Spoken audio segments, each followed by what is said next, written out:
at Columbia University is one of the men responsible for the spread of today's revolutionary teaching ideas, Professor William Hurd Kilpatrick. We are trying to help the child learn to face actuality, and on this basis build his ideas, his character, his sense of self-reliance, of how to live and work with others. In a word, we are equipping the child to face his future by learning to face intelligently his immediate present. But reassuring is the man more responsible than anyone else for the school's new teaching tactics, America's #1 educator and philosopher, John Dewey. The world is moving at a tremendous rate. No one knows where. We must prepare our children not for the world of the past, not for our world, but for their world, the world of the future.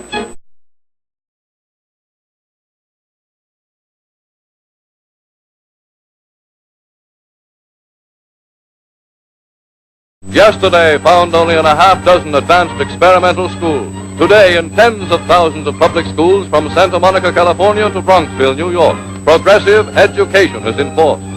Learning by doing, learning about practical everyday problems, perhaps a traffic problem, and practical teaching. A child can dictate what he sees before he can read about it in a book. In there, there's some little things. I don't know if they're seeds or not, but they look sort of like the seeds. It goes all into the stuff. There are ways of making spelling and reading fun. One lovely Saturday morning, Andy Shack, Andy Katushka took some butter and some sugar and some flour and some milk and some eggs. And she rolled out some nice little cakes. Then she sprinkled each cake with some of the poppy seeds that she had brought from the old country. When the nice little cakes were baking, she spread out the and feather bed. Important device of progressive education is the project. For first graders, one day it may be a lunch project. First step for these tiniest moppets involves reading, as individuals are assigned to get the various items of food. Buying at the store involves arithmetic and a practical knowledge of money.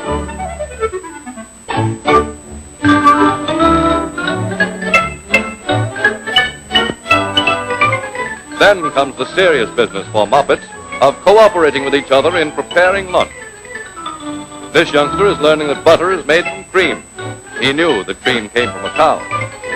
From this one day's project in actually handling food may spring another day's discussion or a further project, perhaps about the farm.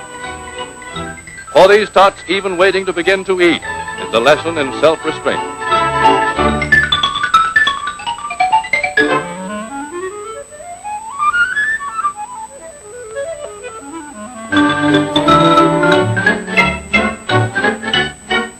For 8- and 9-year-olds, managing the school store is an advanced exercise in practical business.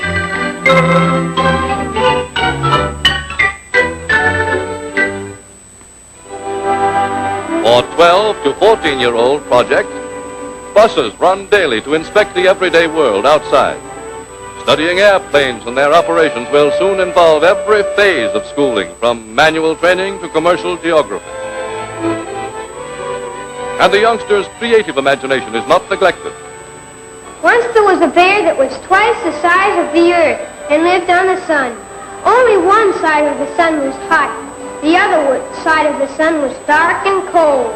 The bear lived on the... So, retaining the best of the old system, the progressive education schools from kindergarten to high school hold that seeing is believing, that knowledge gained during an actual experience is best understood and longest retained.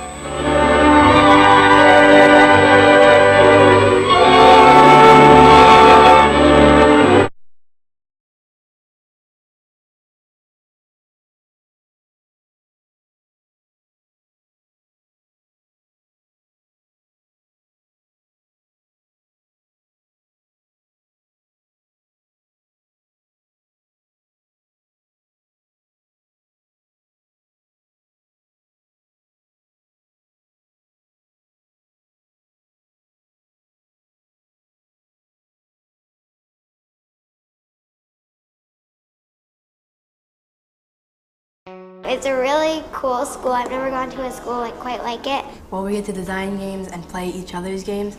So instead of just doing work all day.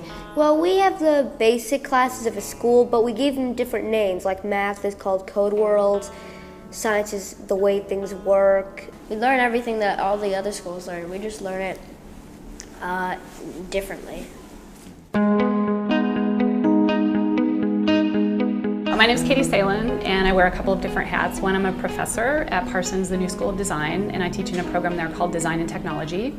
I also run a nonprofit called the Institute of Play, which is a games and learning space where we develop all kinds of stuff around games and learning. And then my last hat is I'm an executive director of design at this new middle school called Quest to Learn in New York City.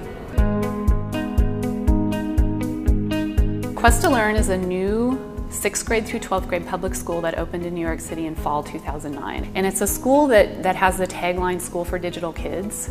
And all that means is that we believe that kids can and do learn in different ways outside of school, often via access to digital media and access to kind of online community support. And that if we know that learning outside of school matters a great deal to kids' ability to learn well in school, we have to pay attention to that.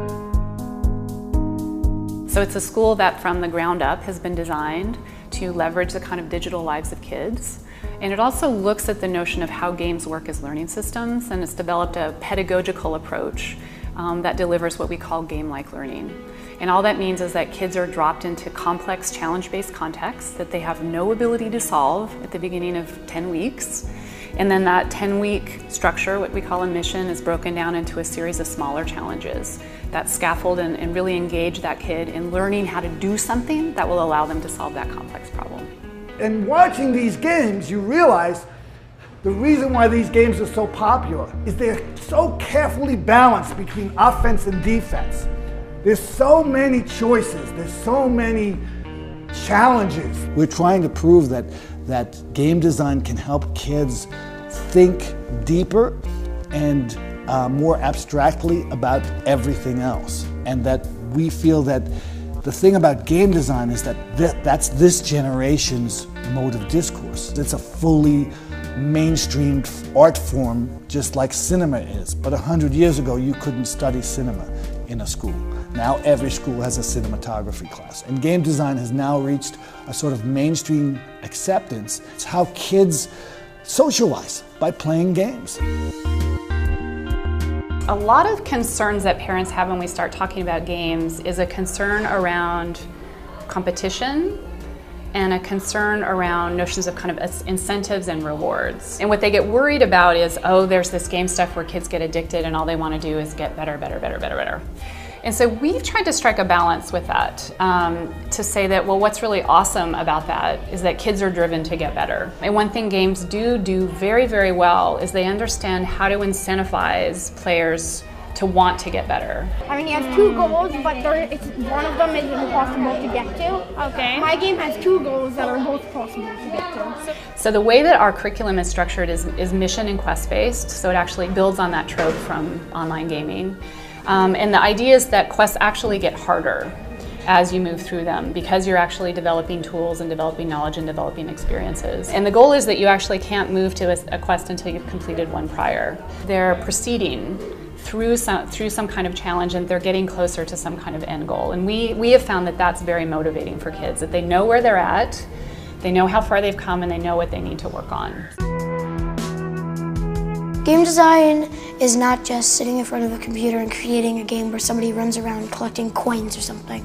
Game design is all about trial and error and figuring out all these things that would make a good game. 2 of the big ideas that kids have been working on all year, one is ideas of teamwork and collaboration, which we think is a central skill in the 21st century.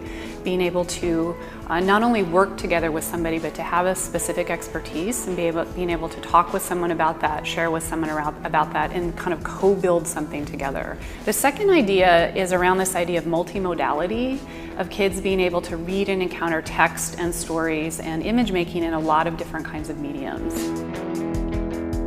This trimester in the Sports for the Mind class, which is one of the central systems thinking classes where kids are making games as a way to learn about systems, we decided to work on a kind of translation project. So they're studying a story, studying Aesop's fables, and they're looking at what does it take to translate the components of a story into a live 3D game environment. And so we're moving from things like a static page into an environment where the kids have created and costumed characters, they've built sets. And then the final exhibition is the kids will, in this 3D game, perform this story live.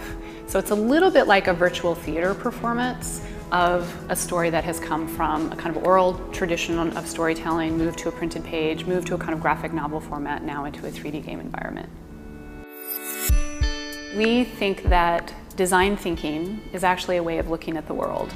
It's a way of looking at the world as someone who is active in thinking about how to solve problems, is active in kind of analyzing and understand how things work. And we think that's a great stance to have to look at the world generally. So we believe these kids are going to grow up through work in our school as design thinkers. That doesn't mean that they're all going to go on to be designers in professional lives. We would imagine and love that some of those kids will step into roles as wanting to be scientists, wanting to be writers, wanting to be musicians, wanting to be whatever. But they still will have this perspective on how they look at the world, and that will inform any discipline that they go into. Well, I think at the kind of heart of everything we're doing is we're trying to help kids understand how to be in charge of their own learning and continue to grow as learners across their whole life, because we just understand that's critically important these days. These kids are not going to graduate, enter a job, and be in that job for the rest of their lives. They're going to need to be able to adapt. They're going to have to learn new things constantly. And so that's the type of learner that we're looking to graduate.